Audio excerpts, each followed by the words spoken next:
कि अगर साहब कांसी राम ना होते तो इस देश की सोती कौम जगी ना होती, और अगर इस देश की सोती कौम जगी ना होती तो पूरे भारत में जय भीम का डंका गूंजा ना होता अगर साहब कांसी राम ना होते। और उनका एक नारा जिसने बुलंदियों पे छुआ, हम शासन सत्ता में आए, साहब ने नारा दिया कि वोट हमारा राज तुम्हारा, वोट हमारा राज तुम्हारा, नहीं चलेगा नहीं चलेगा का जब नारा साकार हुआ तो उत्तर प्रदेश में 4 बार बहन जी सीएम बनी। और जब उत्तर प्रदेश की 4 बार बहन जी सीएम बनी तो हमारे बहुजन समाज में जन्मे संत महान पुरुषों का इतिहास, चाहे वो आज यहाँ दिल्ली में आप देख रहे हैं या नोएडा में या लखनऊ में, बहुजन समाज में जन्मे संत महान पुरुषों का इतिहास यदि किसी ने बनाने का काम किया तो वो आदरणीय बहन कुमारी मायावती जी ने किया। और उनके लिए भी, क्योंकि जब तक समाज नहीं जागरूक होता तो शायद बहन जी भी उस उपलब्धि, ये पूरा का पूरा श्रेय मान्यवर कांसीराम साहब को जाता है। और इस मौके पर मैं ये ज़रूर कहना चाहूँगा आपके मीडिया के माध्यम से कि अम्बेडकरवादी, देश के बहुत नेता अपने अपने को अम्बेडकरवादी कहते हैं, यदि कोई अम्बेडकरवादी और सच्चा उत्तराधिकारी परम पूज्य बाबा साहब का था तो वो मान्यवर कांसीराम साहब थे, जिन्होंने पूरा जीवन साहब के कारवां को, यानी परम पूज्य बाबा साहब के कारवां को आगे बढ़ाने में निकाल दिया। और यदि कोई त्यागी पुरुष की बात करता है तो मैं समझता हूँ कि मान्यवर कांसीराम साहब से ज़्यादा त्यागी पुरुष मुझे इस दुनिया में ही नहीं, विश्व में नहीं झलकता है, जिन्होंने यंग एज में ही जो प्रतिज्ञाएं की थी कि मैं अपनी शादी नहीं करूंगा, मैं लौट के आज के बाद घर नहीं जाऊंगा, मेरे नाम से कोई अकाउंट नहीं होगा और ये पूरा बहुजन समाज ही मेरा परिवार होगा, और 1 रुपया उनकी जेब में कभी नहीं हुआ। और 13 रुपये 5 रुपये की चप्पल पहन करके साहब ने पूरे मूवमेंट को, यानी पूरे बहुजन समाज को जगाने का काम किया। तो मैं समझता हूँ कि उनसे बड़ा त्यागी पुरुष बहुत मिलना समाज को नया कांसीराम क्यों नहीं मिला? जहाँ तक जो साहब कांसीराम है, आज तो मैं समझता हूँ कि परम पूज्य बाबा साहब और साहब कांसीराम साहब का जो आंदोलन है और उनके चाहने वाले एक से एक आगे बढ़ रहे हैं। और आज बहन कुमारी मायावती जी आदरणीय हमारी नेता हैं, वो सच्ची मान्यवर साहब की उत्तराधिकारी हैं, वो मिशन मूवमेंट को बहुत सूझबूझ से आगे बढ़ा रही हैं। हाँ, ये आपकी बात सही है, मैं इससे सहमत हूँ।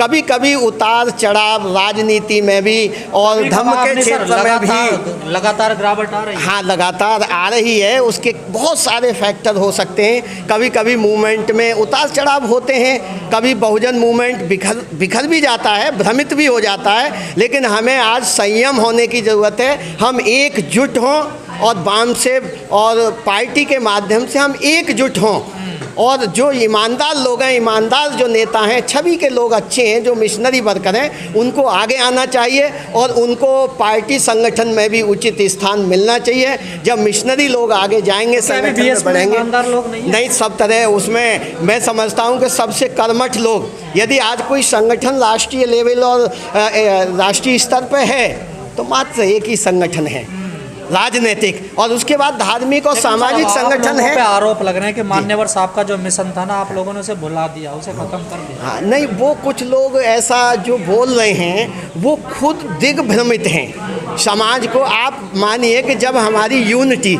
ये 5 उंगलियां, यदि ये 5 उंगली अलग अलग होंगी तो इस यूनिटी नहीं दिखाई देगी, और जब यही 5 उंगली एक मुक्का बन जाएंगी तो हमारी शक्ति होगी।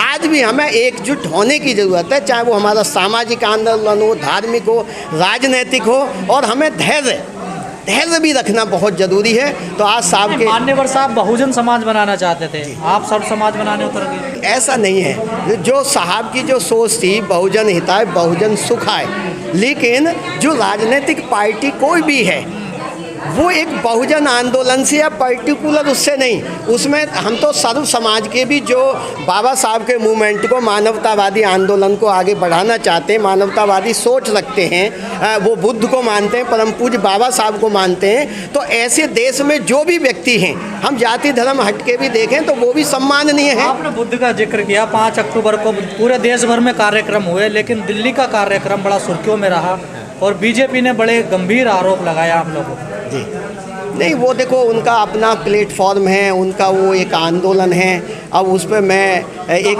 हिंदू धर्म को कमजोर कर रहे हैं SC, ST हाँ, नहीं, वो उनका सोच अलग है। इससे कोई हिंदू धर्म या कोई धर्म कमज़ोर नहीं हो रहा है। सिर्फ हमारा जो अपनी आइडियोलॉजी है, हम अपनी आइडियोलॉजी को मजबूत कर रहे हैं कि बिना, अब जैसे साहब चेयरमैन थे तो मैं तो कार्यकर्ता या सबसे कहता हूं कि भाई वो चेयरमैन कभी रहे नहीं, वो तो मैन बन के पूरे देश में घूमते रहे, लोगों को जगाते रहे। आज लोग कुर्सियों से चिपक रहे हैं, तो उन्हें फील्ड में उतरना चाहिए। मैं वही कहना चाह रहा हूं कि जो लोग जितने भी जिम्मेदार लोग हैं उन्हें ज़मीन पर उतरना चाहिए, ज़मीन की हकीकत को समझना चाहिए।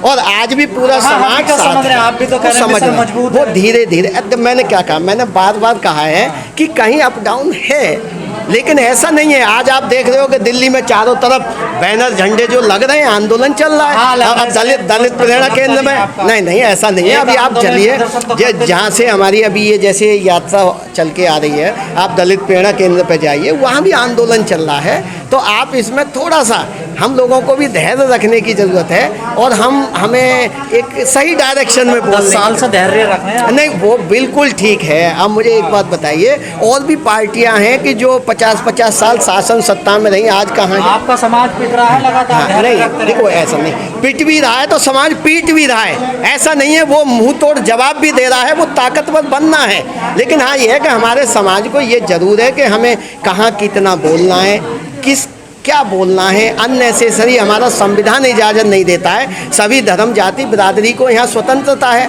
कौन किसको फॉलो करेगा, कौन कैसे बोलेगा।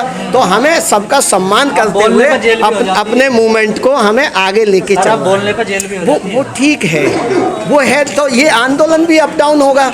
अब आज उनकी चल रही है तो जरूरी नहीं है कि 10 साल तक उन्हीं की चलेगी। ये तो शासन सत्ता है। बुद्ध ने कहा कि परिवर्तन क्षण क्षण होता है, तो ये परिवर्तन होगा। सर उनका तो लक्ष्य है, लेकिन आप लोगों का लक्ष्य नहीं। लक्ष्य है, ऐसा नहीं है कि लक्ष्य नहीं है, लक्ष्य है। हमारे भी लोग धार्मिक रूप से, सामाजिक रूप से, राजनीतिक रूप से वो अपने अपने आंदोलन में लगे हैं। लेकिन सच यही है कि वहाँ जब एक कोऑर्डिनेशन उनका एक मुख्य है, वहाँ से कोई कोऑर्डिनेट होता है, पूरा दमखम एक साथ हो जाता है। हमारे यहाँ क्या है कि हमारे यहाँ अपनी अपनी खिचड़ी अपनी अपनी पकती है।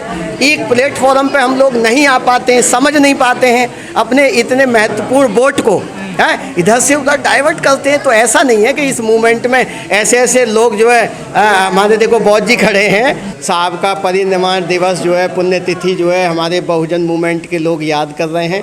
तो सबके लिए बधाई है कि वो साहब को नमन करने के लिए आज यहाँ भी पहुँचे हैं। और जहाँ तक संघर्ष की बात है, तो आज जितना भी बहुजन मूवमेंट आप देख रहे हैं, जो लोगों में जागृति देख रहे हैं, तो ये साहब की देन है। यदि साहब इतना मूवमेंट नहीं चलाते, गांव-गांव जाके इतना जागरूक लोगों को न करते, तो शायद समाज इतना जागरूक न होता। जब मैं साहब के बारे में 1-2 लाइन में आपको जैसे कहना चाहता हूँ कि अगर साहब कांसी राम ना होते, हमारे समाज को ये सोचना है, फीलिंग करनी है